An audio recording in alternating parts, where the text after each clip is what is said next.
नमस्ते जी। Myself Balraj Samuel.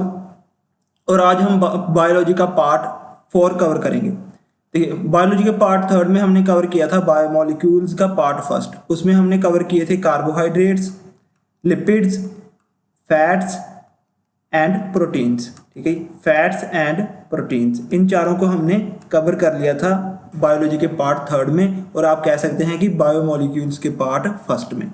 आज हम कवर करेंगे minerals, vitamins and nucleic acids. ठीक है, एंड न्यूक्लिक एसिड्स हम कवर करेंगे, और इसी के साथ आपका बायोमोलिक्यूल्स का जो टॉपिक है वो कंप्लीट हो जाएगा।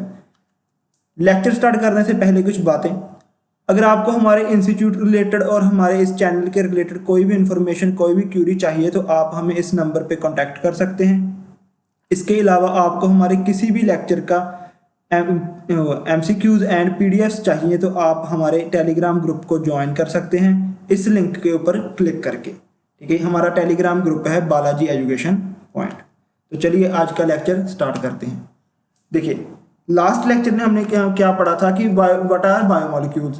तो वो क्या हो गए, वो सभी केमिकल्स, वो सभी मॉलिक्यूल्स जो कि प्रेजेंट हैं किसमें, एंड मॉलिक्यूल्स जो प्रेजेंट हैं किसमें, लिविंग ऑर्गेनिज्म में। ठीक है, इन लिविंग ऑर्गेनिज्म जो प्रेजेंट हैं वो सभी क्या होते हैं, बायोमोलिक्यूल्स। तो आज हम क्या पढ़ेंगे, उसमें हमने कार्बोहाइड्रेट्स वगैरह ये सब कुछ कवर कर लिया था। आज हम पढ़ेंगे मिनरल्स। देखिए, बायोमोलिक्यूल्स हमने 2 प्रकार के पढ़े थे, इनऑर्गेनिक एंड ऑर्गेनिक। ठीक है, ऑर्गेनिक कौन से थे, जिनमें कार्बन जो थी वो अलॉन्ग विद थी या बॉन्डेड थी किसके साथ, हाइड्रोजन के साथ। ठीक है, जिसमें कार्बन के साथ हाइड्रोजन प्रेजेंट था। और इनऑर्गेनिक कौन सा था, जिसमें कार्बन के साथ हाइड्रोजन प्रेजेंट नहीं था। ठीक है, तो क्वेश्चन आता है, ये मैंने आपको क्यों बताया, ये इसलिए बताया क्योंकि मिनरल्स क्या होते हैं, मिनरल्स होते हैं वो इनऑर्गेनिक बायोमोलिक्यूल्स। जो इनऑर्गेनिक बायोमोलिक्यूल्स होते हैं, ठीक है, इनऑर्गेनिक बायोमोलिक्यूल्स होते हैं, उन्हें क्या कहा जाता है, मिनरल्स कहा जाता है। ठीक है, तो फर्स्ट क्या है, what are minerals apart from organic chemicals.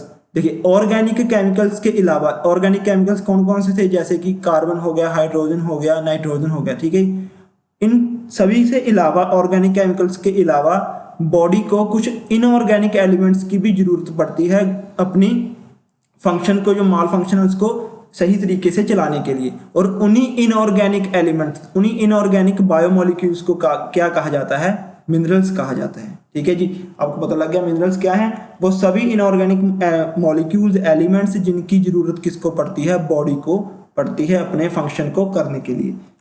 Minerals mainly 2 type के होते हैं, 2 प्रकार के होते हैं। कौन कौन से, macro elements and micro elements. Macro elements वो जिनका साइज 1 ग्राम से ज़्यादा होता है, जिनका साइज 1 ग्राम से ज़्यादा होता है वो है मैक्रो एलिमेंट्स। एंड जिनका साइज 1 ग्राम से छोटा होता है वो कौन से हैं, माइक्रो एलिमेंट्स। ठीक है जी, माइक्रो एलिमेंट्स। और इन्हीं मैक्रो एंड माइक्रो को आगे डिफरेंशिएट किया है गया है, कौन से मैक्रो हैं कौन से माइक्रो, तो पढ़ते हैं। देखिए, हमने मेनली 2 चीज़ें ही पढ़नी है कि एक तो पूछ सकते हैं कि इन चारों में से जो ऑप्शन दे दिए कि माइक्रो और मैक्रो एलिमेंट्स कौन है, दूसरा इनसे होने वाली जो इनकी कमी से हमें कोई माल फंक्शन हो जाए। ठीक है जी, जो कमी से हमारी बॉडी में जो फंक्शनिंग में डिस्टर्बेंस आ जाए, वो कौन कौन सी होती हैं, वो हम इन पढ़ेंगे। पहले आते हैं मैक्रो एलिमेंट्स। मैक्रो एलिमेंट्स कौन कौन से हैं, calcium, phosphorus, sulphur, potassium, iron and iodine. ये सभी कौन से हैं, मैक्रो एलिमेंट्स हैं। ये सभी कौन से हैं, मैक्रो एलिमेंट्स। तो फर्स्ट है कैल्शियम। देखिए, ये तो हमें सब पता है कि कैल्शियम की कमी से क्या हो जाता है, इसकी कमी से हमारे टीथ और हमारी बोन्स क्या हो जाती हैं, वीक हो जाती हैं, कमजोर हो जाती हैं, जल्दी टूटने लगती हैं। ठीक है, वो किसकी कमी से होता है, कैल्शियम की कमी से। और टीथ का एक पार्ट है इनेमल, ये हमने फर्स्ट जो लेक्चर था उसमें भी पढ़ा था। ये इनेमल क्या है, बॉडी का सबसे स्ट्रॉन्गेस्ट पार्ट है, सबसे स्ट्रॉन्गेस्ट पार्ट है कौन सा, इनेमल। ठीक है जी, नेक्स्ट आता है फॉस्फोरस। इसकी कमी से भी क्या होता है, इसकी कमी से भी बोन एंड टीथ जो है वो कमजोर हो जाते हैं। ठीक है, वीक हो जाते हैं फॉस्फोरस की कमी से।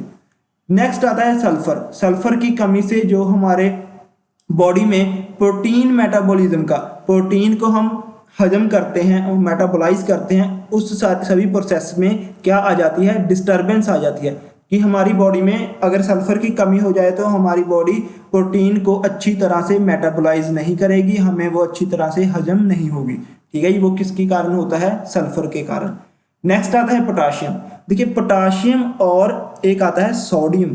ठीक है, सोडियम ये क्यों बता रहा हूँ, क्योंकि इन पे एक क्वेश्चन आता है इनऑर्गेनिक केमिस्ट्री में आता है कि सबसे जो है वो कौन से एलिमेंट हैं जिनको कैरोसिन में कैप्ट करके रखा जाता है, कैरोसिन में रखा जाता है, वो कौन से हैं, पोटाशियम एंड सोडियम। क्योंकि ये इतने रिएक्टिव होते हैं कि अगर इन्हें खुला रख दिया जाए रूम में तो ये एयर के साथ ही रिएक्ट कर जाते हैं, मतलब ऑक्सीजन एंड कार्बन डाइऑक्साइड के साथ रिएक्ट कर जाते हैं और ये क्या लग जाते हैं, बर्न होने लग जाते हैं, इनमें आग लग जाती है।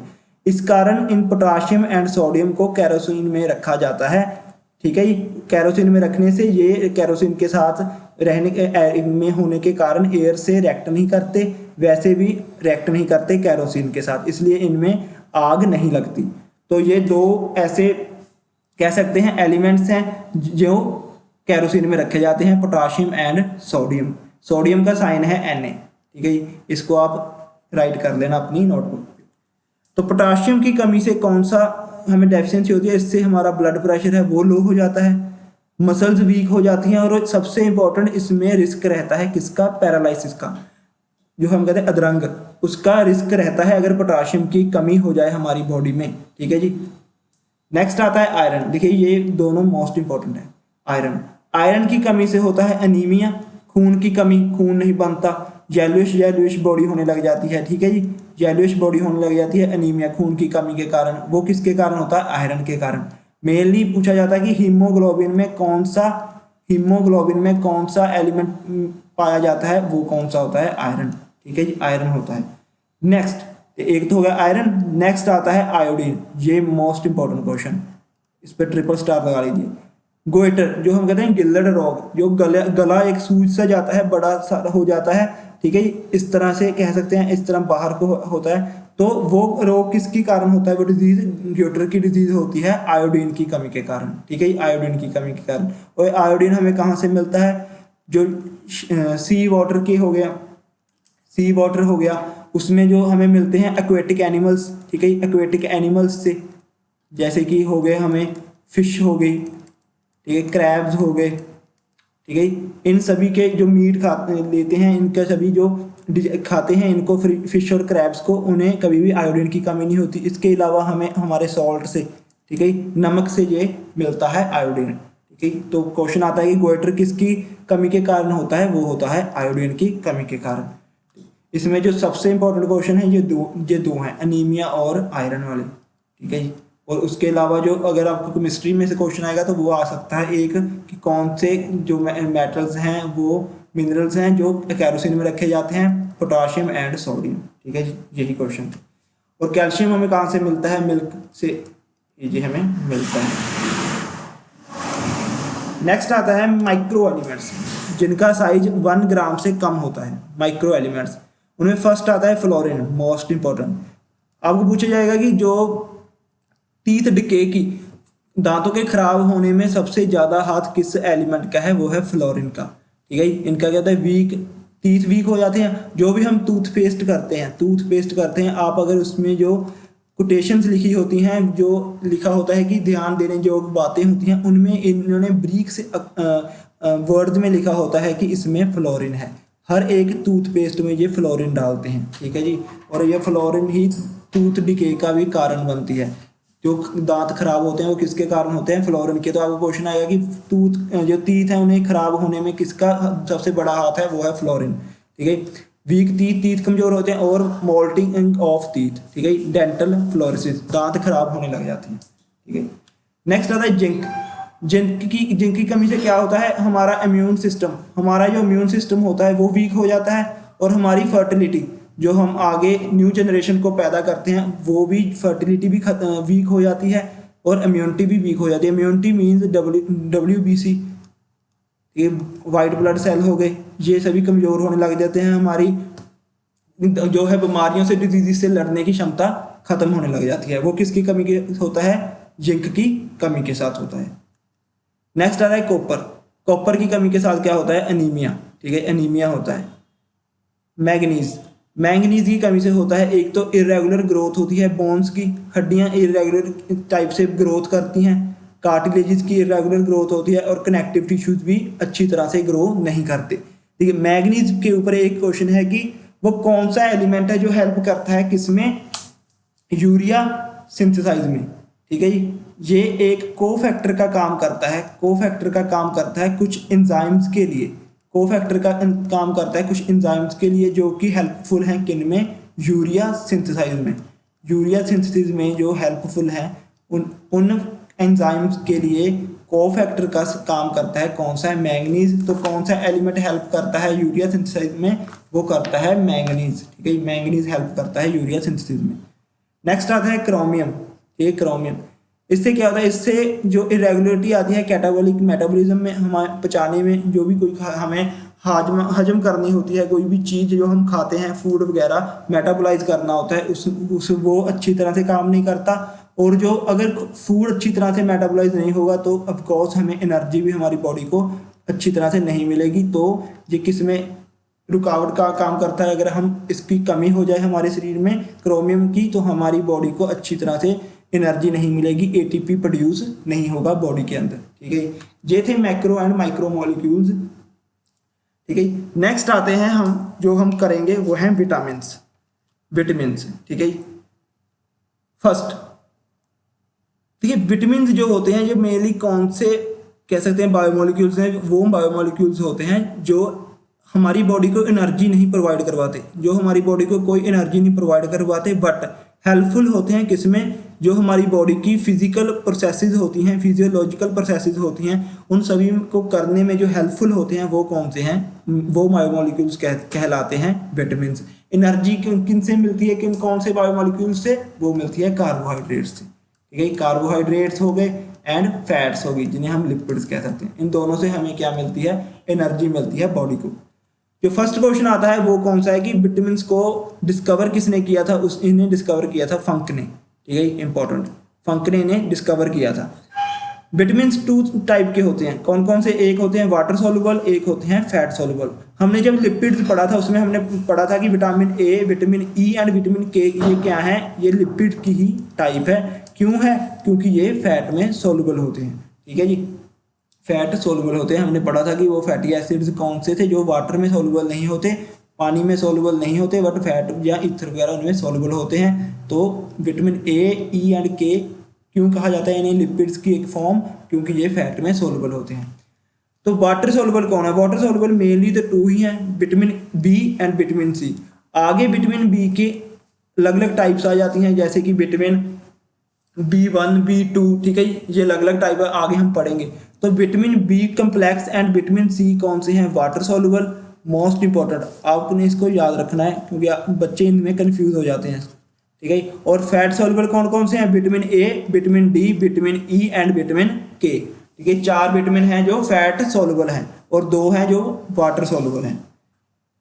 नेक्स्ट, अब हमने विटामिन में क्या याद रखना है? मेनली इनके साइंटिफिक नेम्स और इनसे होने वाली डिजीजेस।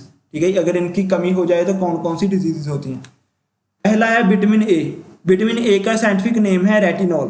ठीक है, साइंटिफिक नेम है रेटिनॉल। और इसकी कमी से होता है एक तो नाइट ब्लाइंडनेस, जो हमें कहते हैं अंधराता, रात को दिखाई नहीं देता। ठीक है, वो किसकी कमी से हो जाता है? विटामिन ए की कमी से। दूसरा होता है ज़ेरोपथैल्मिया। ज़ीरोपथैल्मिया, इसमें क्या होता है? जो आइज की कॉर्निया है, eyes cornea and conjunctiva, conjunctiva ये क्या हो जाती हैं? दोनों, ये दोनों की दोनों ड्राई हो जाती हैं। ठीक है, एक तरह से हम अगर हिंदी या पंजाबी में कहे तो क्या कि आंखों से पानी सूख जाता है, आंसू सूख जाते हैं। ठीक है, जो पानी आंखों से सूख जाता है वो किस विटामिन की कमी से होता है? विटामिन ए की। मेनली आप कह सकते हैं विटामिन ए की कमी से आइज डिजीज ही होती हैं, आइज की ही प्रॉब्लम्स आती हैं अगर विटामिन ए की कमी हो जाए बॉडी में। तो कौन कौन सी डिजीज है? नाइट ब्लाइंडनेस, अंधराता रोग और ज़ेरोपथैल्मिया, पानी सूख जाना, जो आंखों से पानी सूख जाता है, कॉर्निया एंड कंजक्टिवा ड्राई हो जाती हैं। नेक्स्ट आती है विटामिन B1। विटामिन B1 का साइंटिफिक नेम है थायामाइन। ठीक है। विटामिन B1 का नेम है थायमाइन और इससे होती है बेरीबेरी। ये एक स्किन डिजीज है, ठीक है। स्किन रेडिश वगैरह हो जाती है। देखिए इनको याद रखने का एक अच्छा तरीका क्या है, आप इसके साथ साथ जैसे वीडियो को पॉज कीजिए, जो भी वीडियोस आपको बता रहा हूँ, डिजीजेस बता रहा हूँ, उनको आप क्या करिए, गूगल सर्च करिए, साथ साथ अब उनकी पिक्स देखते जाइए, आपको और भी क्लियर होता जाएगा, ठीक है। तो विटामिन B1 थायमिन की कमी से कौन सा डिजीज होती है, बेरीबेरी, ठीक है, बेरीबेरी डिजीज होती है। नेक्स्ट आता है विटामिन B2। विटामिन B2 का साइंटिफिक नेम है राइबोफ्लाविन, ठीक है। राइबोफ्लाविन इसका विटामिन जो है साइंटिफिक नेम है, और इससे डिजीज होती है चेलियोसिस एंड ग्लोसिटिस। देखो चिलियोसिस होती है जो हमारे मुंह में छाले नहीं हो जाते, मुंह पक जाता है, छाले हो जाते हैं, ठीक है वो। और ग्लोसिटिस हो जाती है हमारी टंग, हमारी जीभ जो है वो भी रेडिश हो जाती है, वो जो खाते हैं तो उस पर लगता है, ठीक है। तो जो इन्फ्लामेशन हो जाती है टंग की और इन्फ्लामेशन हो जाती है इन द माउथ, उन दोनों को क्या कहा जाता है, चिलियोसिस एंड ग्लोसिटिस। और किसकी कमी से होता है, राइबोफ्लाविन विटामिन B2 की कमी से। नेक्स्ट आता है विटामिन B3। विटामिन B3 को कहा जाता है निकोटिनिक एसिड और नियासिन, ठीक है। और मैंने, अगर आपने देखी होगी वीडियो, तो मैंने जो हमने बायोलॉजी की सेकंड वीडियो की थी उसमें बताया था कि विटामिन B3 है, नियासिन ही ऐसा विटामिन है जो हमारी बॉडी सिंथेसाइज करती है, जो हमारी बॉडी खुद सिंथेसाइज करती है। वो कौन सा विटामिन है, नियासिन, ठीक है। जो आपने अगर जो बायोलॉजी की सेकंड वीडियो देखी होगी सेल मेम्ब्रेन वाली, इसकी कमी से होती है प्लेग्रा। ये भी एक स्किन डिजीज है, ठीक है, स्किन की ही डिजीज है। कौन सी डिजीज होती है, प्लेग्रा। तो आपको याद रखना है विटामिन B3 नायसिन की कमी से कौन सी डिजीज होती है, प्लेग्रा। नेक्स्ट आती है विटामिन B5। विटामिन B5 का साइंटिफिक नेम है पैंथोथेनिक एसिड, और इससे जो डिजीज होती है वो है डर्मेटिटिस।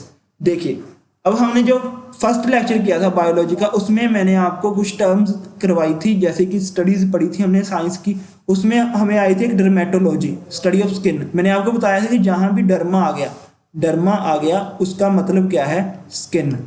तो ये भी एक क्या है, स्किन डिजीज है। देखिए इसीलिए मैंने आपको जो बायोलॉजी के फर्स्ट लेक्चर में 0 से स्टार्ट किया था कि आपको देखने के साथ ये चीजें समझ में आती रहें। अगर आपको वहां पेपर में आ जाए कि डर्मेटिटिस किसकी डिजीज है, तो आप इसको देख के कि डर्मा सर ने बताया था तो किसकी डिजीज होगी, स्किन की। तो मेनली क्वेश्चन आपको क्या आएगा कि विटामिन B5 की कमी से कौन सी डिजीज होती है, डर्मेटिटिस, ठीक है। नेक्स्ट आती है विटामिन B6। विटामिन B6 का साइंटिफिक नेम है पायरोडॉक्सिन, एंड इसकी कमी से भी डर्मेटिटिस होती है एंड एनीमिया होता है, खून की कमी हो जाती है। नेक्स्ट आती है विटामिन B7। विटामिन B7 का साइंटिफिक नेम है बायोटीन, एंड इसकी कमी से होता है स्किन लेसन। ये स्किन पे लाल लाल कलर के, रेड रेड कलर के ऐसे बड़े बड़े फोड़े टाइप हो जाते हैं, आप गूगल सर्च मार दीजिएगा इसको, ठीक है। तो स्किन लेसन किस विटामिन की कमी से होता है, विटामिन B7 की कमी से होता है। आपको मेनली ये दोनों चीजें याद रखनी है, साइंटिफिक नेम एंड इनकी डिजीजेस, ठीक है।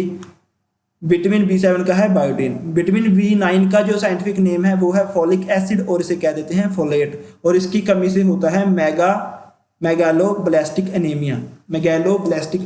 ये क्या होता है, ठीक है, इसमें जो हमारी बॉडी में RBCs हैं, रेड ब्लड सेल हैं, उनका साइज बड़ा हो जाता है, वो लार्ज हो जाते हैं साइज में, बट इनका जो काउंट है वो कम हो जाता है, वो डिक्रीज हो जाता है। साइज जरूर बड़ा हो जाता है, RBCs का लार्ज हो जाता है, बट जो काउंट है वो डिक्रीज होने लगता है।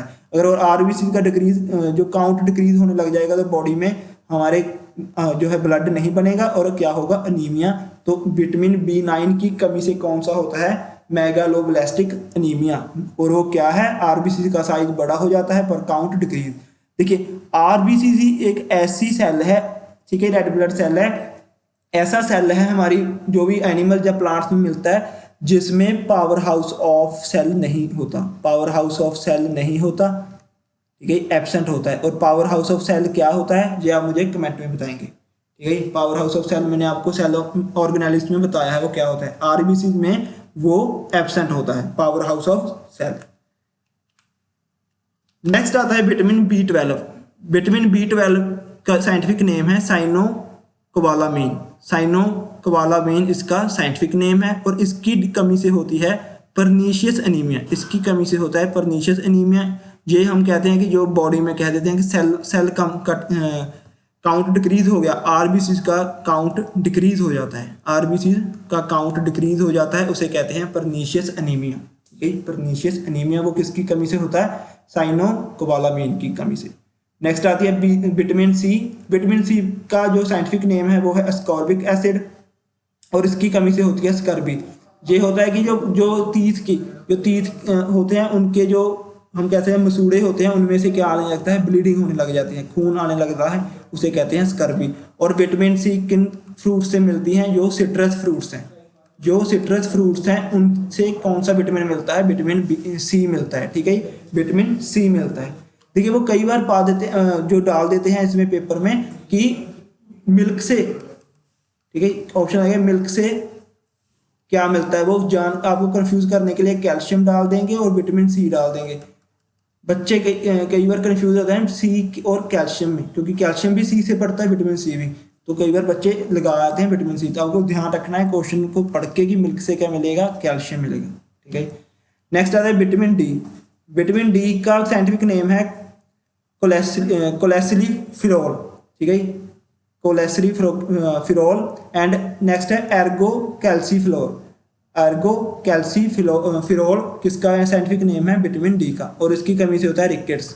इसमें जो बोन्स होती हैं, बोन डेंसिटी होती है वो डिक्रीज हो जाती है, बोन्स वीक हो जाती हैं। ठीक है, बोन डेंसिटी वीक हो जाती है। तो रिकेट्स किसकी डिजीज है? बोन्स की।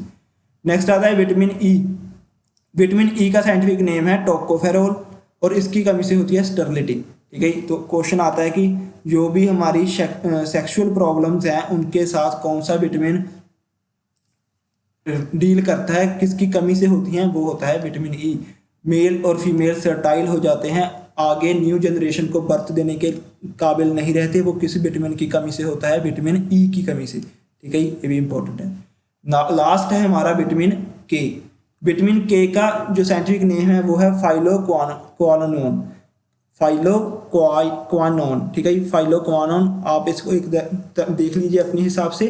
और इसकी कमी से जो डिजीज होती है वो है हाइमोफोरेजिस। हाइमोरेजिस इसमें क्या होता है? जो हमारा ब्लड है, ब्लड क्लॉट होता है। ब्लड क्लॉट जो कहीं भी हमारे कोई चोट लगती है वहां से ब्लड निकल के एक लेयर बन जाती है उसके ऊपर, जो कि प्रोटेक्टिव लेयर होती है, इन्फेक्शन वगैरह से बचाती है। वो चीज़ इसमें एब्सेंट होती है। जो ब्लड क्लॉट ही नहीं होता और ब्लड जो है लगातार ब्लीडिंग होती रहती है। लगातार अगर कहीं किसी के चोट लग जाए, उसे विटामिन के की कमी है, तो उसमें लगातार जो ब्लड ब्लीडिंग होती ही रहेगी लगातार, और जो ब्लड क्लॉट नहीं होगा। इसको कहते हैं हेमोरेजिस। ठीक है, हेमोरेजिस। और किस विटामिन की कमी से होता है? विटामिन के, और साइंटिफिक नेम है फाइलोक्वानोन। ठीक है, फाइलोक्वानोन। और ये थे हमारे विटामिन। ठीक है, नेक्स्ट आता है हमारे न्यूक्लिक एसिड्स। देखिए मेनली टू टाइप के न्यूक्लिक एसिड्स हैं, डीऑक्सीराइबोज। ठीक है, डीऑक्सीराइबोज, एंड एक है राइबोज। ये दो न्यूक्लिक एसिड्स हैं। ठीक है, तो फर्स्ट है DNA. Full form is deoxyribose nucleic acid. DNA stands for deoxyribose nucleic acid. और ये कंपाउंड है किस किस के? Carbon, hydrogen, oxygen, nitrogen and phosphorus. ठीक है, और मेनली किस में प्रेजेंट होते हैं? ये प्रेजेंट होते हैं न्यूक्लियस में। और न्यूक्लियस में भी कहाँ प्रेजेंट होते हैं? न्यूक्लियोटाइड्स में प्रेजेंट होते हैं, और हम कह सकते हैं न्यूक्लियोसाइड्स में ये प्रेजेंट होते हैं। ठीक है जी, डीएनए। तो यहाँ आगे ये made up of nucleotides. Nucleotide monomer से मिलके बने होते हैं, और इन्हें क्या कहा जाता है? पॉलीन्यूक्लियोटाइड्स। ठीक है, न्यूक्लियोटाइड से मिलके बनते हैं ये, उन्हें क्या कहा जाता है? पॉलीन्यूक्लियोटाइड्स। नेक्स्ट, ये कहाँ पे होते हैं? मैं आपको बता चुका हूँ। A nucleoside consist of nitrogenous base, a pentose sugar and a phosphate group. ठीक है, ये एक तरह से ये हम कहते हैं डीऑक्सीराइबोज न्यूक्लिक एसिड हैं, उनमें ये न्यूक्लियोसाइड में होते हैं। और न्यूक्लियोसाइड क्या क्या होता है उसमें, किससे मिलके बनते हैं? ये एक इनमें नाइट्रोजन बेस होता है, एक पेंटोस शुगर होते हैं, और दूसरा फॉस्फेट ग्रुप होता है। इन सब में से जो सबसे इंपॉर्टेंट जो क्वेश्चन है, एक तो है डीएनए किस पे स्टैंड, का फुल फॉर्म क्या है? सेकंड, विच जो कहते हैं बायोमोलिक्यूल कह सकते हैं, cell organelle is known as blueprint of life. Life की ब्लूप्रिंट किसे कहा जाता है? डीएनए को। ठीक है, डीएनए में ही सभी जीव जंतुओं की कहाँ से ओरिजिन हुई, कैसे कैसे एवोल्यूशन हुई, वो सभी जो इंफॉर्मेशन प्रेजेंट होती है किसमें है, डीएनए में ही प्रेजेंट है। ठीक है, अगर डीएनए ना होता तो हमें कभी ना पता लगता कि डायनासोर्स के आगे वंशज कौन है, जैसे क्रोकोडाइल और रिप्टाइल्स हैं। मेनली डायनासोर्स क्या है, रिप्टाइल्स मतलब क्रोकोडाइल, और जो हमारे लिजार्ड्स हैं उनके ही ये वंशज हैं, उनके ही पूर्वज हैं डायनासोर्स। ठीक है, ये हमें कभी ना पता लगता अगर डीएनए ना होता। ठीक है, अब एक इसमें प्रोसेस आती है रेप्लिकेशन। रेप्लिकेशन देखिए 3 प्रकार की प्रोसेसेस हैं, replication, transcription and translation. Translation, ठीक है, ट्रांसक्रिप्शन। रेप्लिकेशन प्रोसेस होती है जब न्यू डीएनए सिंथेसाइज होता है फ्रॉम डीएनए। एक डीएनए से नया डीएनए सिंथेसाइज होता है, बनता है, उसे क्या, कौन सी प्रोसेस से होता है, उसे कहते हैं रेप्लिकेशन। तो new DNA synthesise from DNA by the process of replication. तो आपको क्वेश्चन आ सकता है कि न्यू डीएनए किस प्रोसेस से बनता है, वो बनता है रेप्लिकेशन की प्रोसेस से। ट्रांसक्रिप्शन होता है जब न्यू आरएनए, जब आरएनए बनता है किससे, डीएनए से, उसे कहते हैं ट्रांसक्रिप्शन। और ट्रांसलेशन कहते हैं प्रोटीन सिंथेसिस को। जो प्रोटीन सिंथेसिस में जो पूरी फुल प्रोसेस है, जो प्रोटीन सिंथेसिस की, उस प्रोसेस को क्या कहा जाता है, ट्रांसलेशन कहा जाता है। ठीक है जी, ट्रांसलेशन कहा जाता है। नेक्स्ट देखिए DNA molecule is a long and highly complex spirally twisted. ये एक लॉन्ग चेन मिलके बनी होती है। देखिए पॉलीमर है, पॉलीन्यूक्लियोसाइड्स हैं। ठीक है, तो ये एक लॉन्ग चेन टाइप स्ट्रक्चर होगा, इस प्रकार का ये स्ट्रक्चर होता है। ठीक है, और ये स्पायरली ट्विस्टेड होता है। देखिए इस तरह ये स्पायरली ट्विस्टेड है, और ये डबल हेलिक्स मोड, देखिए ये है डबल हेलिक्स है। ठीक है, डबल हेलिक्स है ये, और लैडर टाइप स्ट्रक्चर है। इसमें यहाँ जो इसके नाइट्रोजन बेस हैं वो एक दूसरे से कनेक्ट होते हैं। इस तरह ये एक लैडर टाइप स्ट्रक्चर है। ठीक है, ये सभी बातों की ये थी। नेक्स्ट जो आता है, डीएनए में 4 नाइट्रोजनस बेस होते हैं, 4 नाइट्रोजनस बेस होते हैं। ये है इंपॉर्टेंट क्वेश्चन डीएनए का। ठीक है, चौथा इंपॉर्टेंट क्वेश्चन है। पहला कौन सा, देखिए एक तो है डीएनए किस पे, डीएनए की full form, second blueprint of life, third replication, fourth है कौन कौन से नाइट्रोजनस बेस प्रेजेंट होते हैं, क्योंकि एक इनमें से नाइट्रोजनस बेस है जो आरएनए में चेंज होता है। ठीक है, उसी पे ये क्वेश्चन बनेगा कि कौन सा नाइट्रोजनस बेस डीएनए में प्रेजेंट है और कौन सा आरएनए में।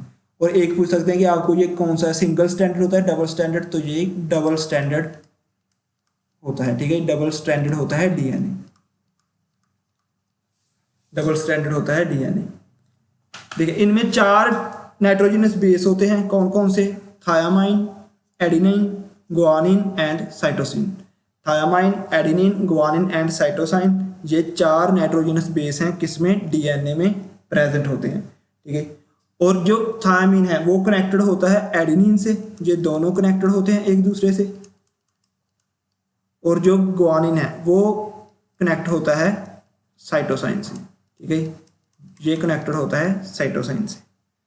ठीक है, ये आपको याद रखना है, मेनली ये याद रखना है। ये क्यों याद रखना है, ये आपको आगे पता लगेगा। यहाँ लिखा है thiamine connected with adenine and guanine connected with cytosine. ठीक है, गुआनिन कनेक्टेड विद साइटोसाइन। ये क्यों याद रखना है, क्योंकि डीएनए में 4 हो गए, thiamine, adenine, guanine and cytosine, but RNA में ये 3 होते हैं, एडेनिन, गुआनिन, साइटोसाइन, और एक डिफरेंट होता है जो क्या होता है, थायामीन की जगह यूरेसिल। ठीक है, ये प्रेजेंट होता है आरएनए में। ये मैं जब आरएनए करेंगे तब बताऊंगा। देखिए 4 तो हो गए इसमें नाइट्रोजनस बेस, और 2 होते हैं इनमें पिरिमिडीन डेरिवेटिव्स। अब क्वेश्चन आएगा कि इनमें से जो 4 नाइट्रोजनस बेस हैं उनमें से पिरिमिडीन डेरिवेटिव्स कौन से हैं, वो 2 हैं, cytosine and thiamine. Cytosine and thiamine दोनों पिरिमिडीन डेरिवेटिव्स हैं, एंड 2 पुरीन डेरिवेटिव्स हैं, वो कौन कौन से हैं, adenine and guanine. Adenine and guanine दोनों पुरीन डेरिवेटिव्स हैं। ठीक है, डीएनए का फंक्शन क्या है, डीएनए कंट्रोल करता है हेरिडिटी। हेरिडिटी मींस जो कैरेक्टर्स हैं पेरेंट्स से अपने बच्चों को, नेक्स्ट जनरेशन को पास आउट होते हैं, वो कौन कंट्रोल करता है, डीएनए, क्योंकि डीएनए में क्या प्रेजेंट होता है, क्रोमोसोम। ठीक है, उसके बाद एवोल्यूशन, जो म्यूटेशंस होती हैं, एवोल्यूशंस होनी है, वो भी कौन कंट्रोल करता है, डीएनए, क्योंकि अलग अगर 2 डीएनए कंबाइन होंगे एक दूसरे तो क्या बनेगा, एक हाइब्रिड बनेगा, ठीक है, एक हाइब्रिड बनेगा। तो वो कौन कंट्रोल करता है, डीएनए। जैसे कि टाइगर और लॉयन का जो हाइब्रिड बनता है उसे कहते हैं, वो आप अगर गूगल सर्च मार के देखेंगे तो एक अलग सा ही लॉयन है बट बहुत बड़ी हाइट का है, ठीक है। उसी तरह अगर दो, जैसे कि हम उसमें लेते हैं ड्वार्फ वैरायटी वीट की और जो बीमारी से लड़ने वाली हाई यील्डिंग वैरायटी, दोनों को कंबाइन करके एक न्यू वैरायटी बनाई गई थी, ठीक है। वो किस पे करता है, डिपेंड, डीएनए पे। नेक्स्ट है स्ट्रक्चर एंड मेटाबॉलिज्म, ये सभी कौन कंट्रोल करता है, डीएनए ही कंट्रोल करता है। मेन इनमें कौन सा है कि हेरिडिटी कंट्रोल कौन करता है, वो करता है डीएनए।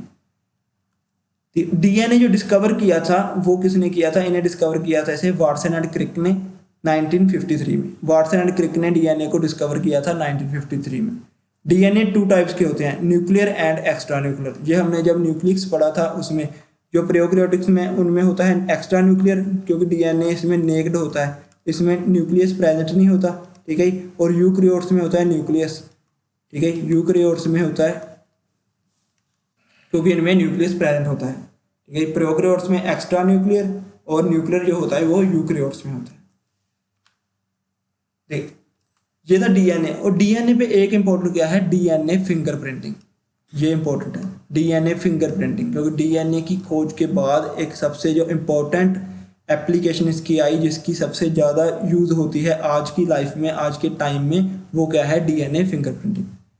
देखिए फर्स्ट है कि study of finger palm and sole prints, जो हमारी फिंगर पे, हमारी हथेली पे, हमारी सोल पे जो प्रिंट्स हैं उनकी स्टडी को क्या कहा जाता है, डर्मेटोग्लिफ्स। देखिए जहाँ भी क्या आ गया, डर्मेटो, ठीक है, डर्मेटो क्योंकि स्किन के साथ है, डर्मेटोग्लिफ्स, ठीक है।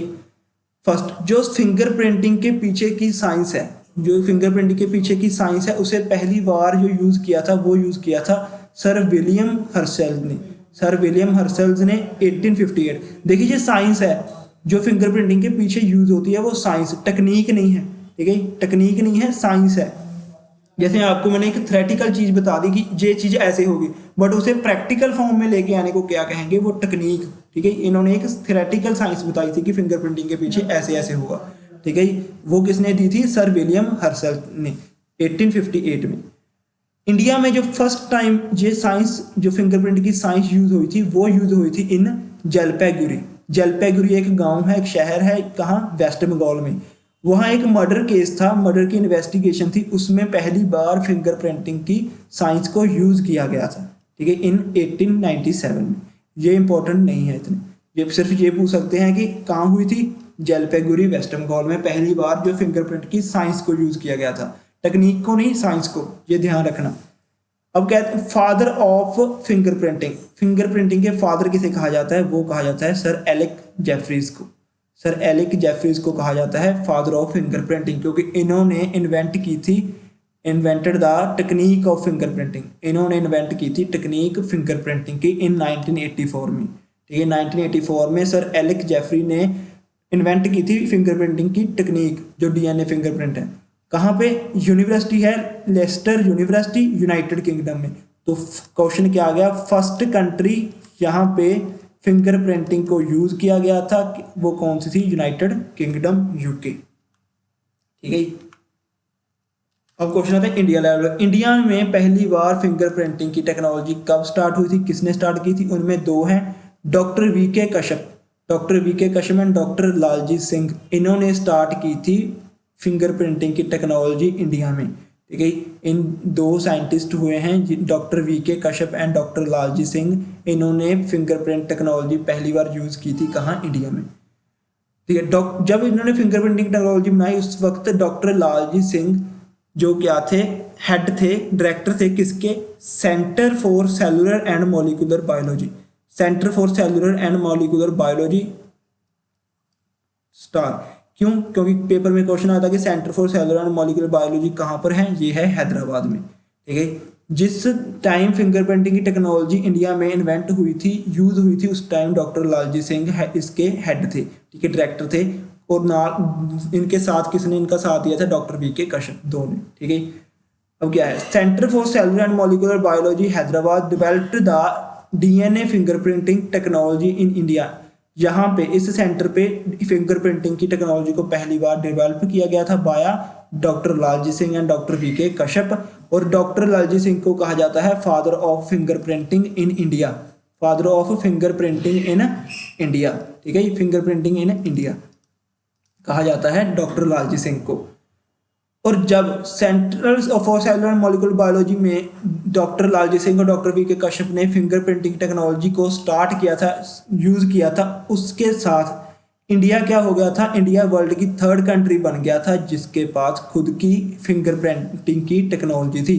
पहली यूके था और थर्ड क्या बन गया था, इंडिया। देखिए मैंने सेकंड बहुत ढूंढने की कोशिश की, मुझे नहीं मिली। अगर आपको वो सेकंड कंट्री मिलती है तो आप मुझे कमेंट में बता सकते हैं, ठीक है। तो फर्स्ट कौन सी थी, यूके, और इंडिया कौन सी थी, थर्ड कंट्री थी जिसके पास खुद की फिंगरप्रिंटिंग टेक्नोलॉजी थी इन द वर्ल्ड, ठीक है।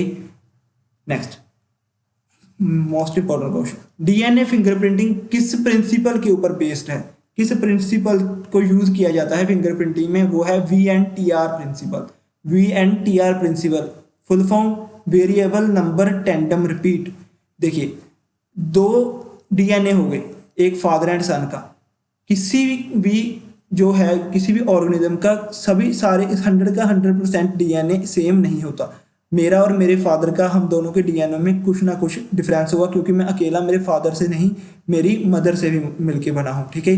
अगर इसी की जगह मैं मेरे फादर का, अगर मेरे डीएनए को निकाल के उसका क्लोन बनाया जाएगा, उसके डीएनए जो है वो सेम होंगे, ठीक है, उसके डीएनए सेम होंगे, बट मैं जो हूँ, हम हैं जो लिविंग ऑर्गेनिज्म है सभी, वो क्या कहाँ से बनते हैं, वो सेक्सुअल रिप्रोडक्शन से बनते हैं, जिसमें फीमेल प्लस मेल दोनों ही पार्टिसिपेट करते हैं, ठीक है। मेल तो इसमें हमने पढ़ा था क्रोमोसोम में, जिसमें से 23 क्रोमोसोम फीमेल के, 23 क्रोमोसोम मेल के आते हैं। तो इसमें जो कुछ डीएनए हैं, जो डीएनए में से कुछ क्रोमोसोम मेरे फादर जैसे होंगे और कुछ मेरी मदर जैसे। उसी तरह इसमें ये क्या है, VNTR variable number tandem repeat क्या है, मेरे और मेरे फादर के दोनों के डीएनए ले लेंगे, उसमें से देखेंगे कि कितने परसेंट हमारा डीएनए, कितने परसेंट हमारा क्रोमोसोम सेम है, ठीक है। अगर 90-80% सेम हुआ तो ये हो जाएगा कि मेरे फादर, मैं उन्हीं का ही बेटा हूँ, जो पता हो लगता है, ठीक है। ये है वेरिएबल नंबर टेंडम रिपीट। इसमें क्रोमोसोम नंबर्स वो देखते हैं एक डीएनए में कि कितने सिमिलर है, कितने बार कितने टाइम ये रिपीट हो रहे हैं, ठीक है। उसके आधार पर ये डीएनए फिंगरप्रिंटिंग यूज की जाती है, ठीक है।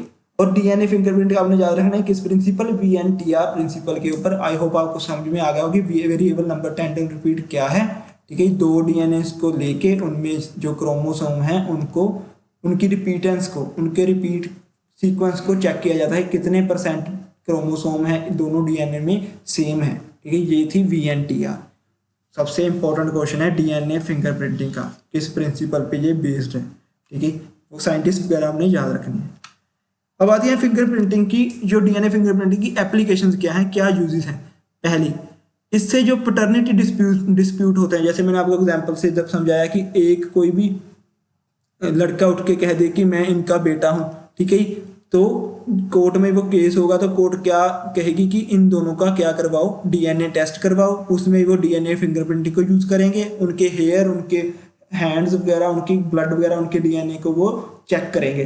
तो उनमें अगर और कहा 80 से 90% जो अगर इनका डीएनए क्रोमोसोम सेम हुआ तो वो जो जिसने भी वो क्लेम किया है कि मैं इनका बेटा हूं तो वो उनका ही बेटा होगा। तो इससे पैटर्निटी डिस्प्यूट्स खत्म होते हैं, सॉल्व किए जाते हैं डीएनए फिंगरप्रिंटिंग से। दूसरा, इससे जो एवोल्यूशन की प्रॉब्लम्स है, जैसे हमें कैसे पता लगा कि जो क्रोकोडाइल्स हैं और लिजार्ड्स हैं, ठीक है, मेनली जो रिप्टाइल्स हैं, ये किसके वंशज हैं, डायनासोर्स के। ये वैसे कि जब डायनासोर के जो कंकाल मिले थे उनमें से उनका कुछ डीएनए लिया गया और क्रोकोडाइल एंड लिजार्ड्स का डीएनए लिया गया। Dinosaur and crocodile and lizards के डीएनए में से कितने परसेंट सेम था, उससे साबित हुआ कि रिप्टाइल क्या जो डायनासोर थे वो भी क्या थे, रिप्टाइल्स ही थे। इस प्रकार इनसे ये प्रॉब्लम सॉल्व होती है एवोल्यूशन की, कि इनकी एवोल्यूशन कहाँ से हुई।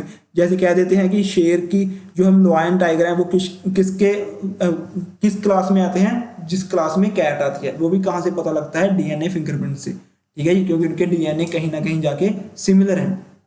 नेक्स्ट आती है, it can be used to study the breeding pattern of animals facing the danger of extinction. देखिए उन एनिमल्स की ब्रीडिंग पैटर्न को संभाल के रखा जा सकता है डीएनए फिंगरप्रिंटिंग के साथ जो कि एक्सटिंक्ट हो रहे हैं, जो कि बिल्कुल खत्म हो रहे हैं, जैसे कि फॉर एग्जांपल वल्चर्स हो गए, ठीक है, वल्चर्स हो गए, उन वल्चर्स खत्म हो रहे हैं पंजाब से और इंडिया से। तो इन जो है यहाँ पे वल्चर ब्रीडिंग सेंटर बनाए गए हैं, वहाँ इस टेक्निक के साथ ब्रीड किया जाता है वल्चर्स को, नए वल्चर्स को, एग्स को, ठीक है, बनाया जाता है डीएनए फिंगरप्रिंटिंग। नेक्स्ट आता है, ये यूजफुल होते हैं, एक डिजीज होती है लुकेमिया। लुकेमिया को अगर हम सिंपल हमारी कॉमन लैंग्वेज कहें तो क्या होती है, ब्लड कैंसर।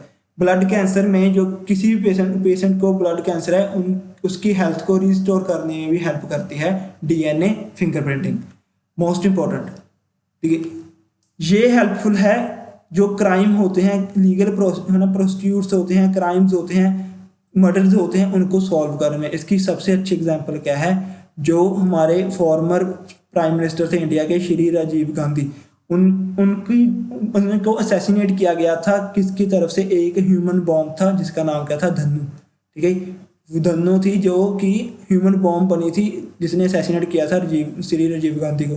अगर ह्यूमन बॉम्ब के साथ तो इसके जो बॉडी के थे वो पीसीज अलग हो गए थे, चिथड़े उड़ गए थे हम कह सकते हैं। तो इसकी बॉडी के जो भी पार्ट मिले उसका डीएनए लिया गया और इसकी फैमिली से, इसके पेरेंट्स से या इसके ब्रदर किसी का भी डीएनए लिया गया, तो वहां से क्या पता लगा कि वो धन्नू हुई थी जो कि ह्यूमन बॉम्ब बनी थी, ठीक है, in the assassination of Shri Rajiv Gandhi, ठीक है। श्री राजीव गांधी की असैसिनेशन में जो ह्यूमन बॉम्ब बनी थी वो धन्नू ही थी। वो किस टेक्निक के साथ पता लगा, डीएनए फिंगरप्रिंटिंग। वो आगे ने बता दिया कैसे कि धन्नू के बॉडी के जो भी पीसेस मिले उनका डीएनए लिया गया और इसकी फैमिली मेंबर्स का डीएनए लिया गया और उसमें देखा गया कितने परसेंट डीएनए सेम है, कितने परसेंट क्रोमोसोम नंबर रिपीट हो रहा है। उससे बताया गया कि धन्नो ही है जो कि ह्यूमन बॉम्ब बनी थी राजीव गांधी की असैसिनेशन में। देखिए राजीव गांधी के ऊपर कुछ क्वेश्चन आ जाते हैं कई बार, जो पूछ लेते हैं कि राजीव गांधी का जो असैसिनेशन हुआ था वो कब हुआ था। इनका असैसिनेशन हुआ था 1991 में। 1991 में इनका असैसिनेशन हुआ था। वो फुल डेट थी 21 मई 1991, ठीक है, फुल डेट थी 21 मई 1991 में इनका असैसिनेशन हुआ था। इनका असैसिनेशन कहाँ पे हुआ था, ठीक है, इनका असैसिनेशन कहाँ पे हुआ था, इनका असैसिनेशन हुआ था तमिलनाडु में। तमिलनाडु में इसकी जो कैपिटल है चेन्नई, ठीक है, कैपिटल है चेन्नई,